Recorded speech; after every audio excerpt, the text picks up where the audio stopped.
Hello everyone, I am Satish. Welcome to our YouTube channel APC Academy. 30 days 30 videos challenge for HS 2025 के इस video lecture में आज हम discuss करेंगे modern history के कुछ इंपॉर्टेंट क्वेश्चंस के बारे में। ये क्वेश्चन बेसिकली जो बेस्ड हैं वो हैं HS के एग्जाम के ऊपर। शुरू करते हैं important and interesting video lecture. जैसे कि फर्स्ट क्वेश्चन है हमारे पास, कुछ स्टेटमेंट्स दी गई हैं हमारे पास। इन स्टेटमेंट्स को स्टडी करेंगे और देखेंगे क्वेश्चन में क्या पूछा गया है। तो फर्स्ट स्टेटमेंट में क्या बोला गया है कि लॉर्ड माउंटबेटन जो थे वो फर्स्ट गवर्नर जनरल थे आजाद भारत के।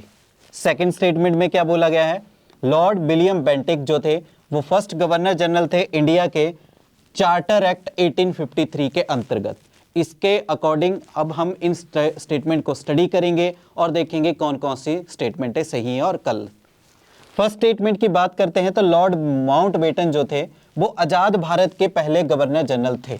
बिल्कुल सही है। 1947 में जब भारत आजाद हुआ था तो डिसाइड किया गया था इंडियन इंडिपेंडेंस एक्ट 1947 के अंतर्गत कि 30 जून 1948 को अंग्रेज पूरी तरह से भारत छोड़ के चले जाएंगे और जो एडमिनिस्ट्रेशन है यानी गवर्नमेंट का वो सारा हैंड ओवर कर देंगे इंडिया को 30 जून 1948 से पहले। तो भारत ने रिक्वेस्ट की लॉर्ड माउंटबेटन जी से 1947 में कि जब तक पूरी तरह से एडमिनिस्ट्रेशन को हैंड ओवर नहीं किया जाता है तब तक आप ही गवर्नर जनरल बने रहें आजाद भारत के।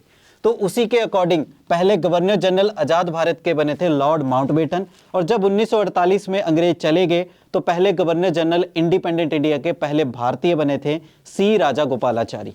तो फर्स्ट स्टेटमेंट क्या हो जाती है, करेक्ट।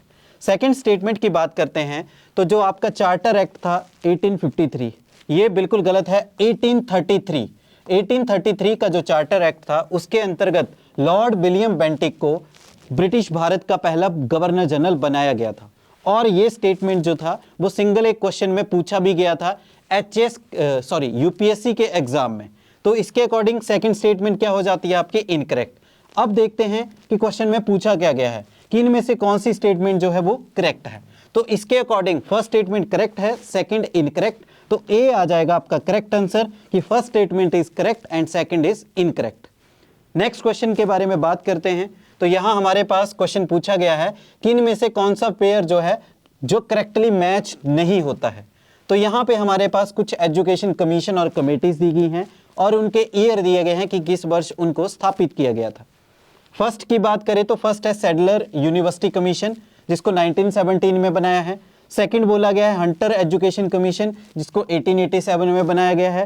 थर्ड के बारे में बोला गया है हार्टोग कमेटी जिसको 1929 में बनाया गया है। और लास्ट है आपका इंडियन यूनिवर्सिटीज एक्ट जिसको 1904 में बनाया गया है। अब इनमें से कौन सा मैच जो है वो इनकरेक्ट है, तो वो इनकरेक्ट है बी, क्योंकि हंटर जो एजुकेशन कमीशन था उसको 1887 में नहीं 1882 में लॉर्ड रिपन ने बनाया था। इस कमीशन को बनाने का मेन पर्पस क्या था, जो इंडियन यूनिवर्सिटीज हैं उनके स्टडी करना, एनालाइज करना उनके स्टैंडर्ड को, और जो एजुकेशन सिस्टम था इंडिया में उसको इम्प्रूव करना था। बात करें बाकी कमीशन के बारे में तो सैडलर यूनिवर्सिटी कमीशन 1917 में बनाया गया था।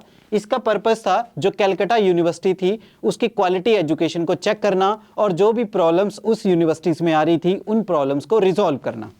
वही बात करते हैं हार्टोग कमेटी के बारे में। हार्टोग कमेटी 1929 में बनाएगी और इसका पर्पस था इंडियन एजुकेशन की जो क्वालिटी थी उसको स्टडी करना और स्टैंडर्ड एजुकेशन का इंप्रूव करना इंडिया में। लास्ट है आपका इंडियन यूनिवर्सिटी एक्ट 1904। ये एक्ट जो था 1904 में लॉर्ड कर्जन के द्वारा लाया गया था।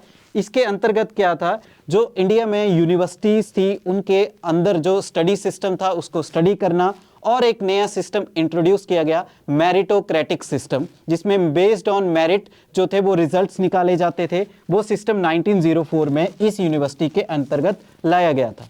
तो इस तरह से इस क्वेश्चन में हमने देखा जो इनकरेक्ट मैच था वो है बी, हंटर एजुकेशन कमीशन जिसको 1882 में लाया गया था लॉर्ड रिपन के द्वारा।